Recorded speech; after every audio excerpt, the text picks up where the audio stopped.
Hi, I'm Paul Flynn, the Chief Executive Officer of the Hospital Research Foundation. At the Hospital Research Foundation, we're continuing our fight against COVID-19, but we're also supporting the fight against heart disease, cancer, dementia, diabetes, and all of the other terrible diseases and illness that affect our community.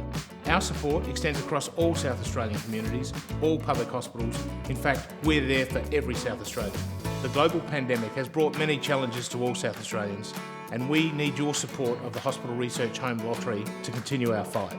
Never before have we seen a Hospital Research Home Lottery like this. First of all, there's going to be 3 millionaire winners. The first grand prize is this beautiful villa-style home at 6th Avenue, St Peters, plus $500,000 cash.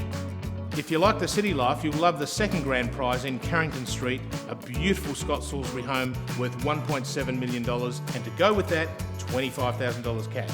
And just for getting in early, you can go in the early bird prize draw, and the winner of that gets $1 million cash. All of the proceeds from this lottery helps every South Australian. Thank you for your support.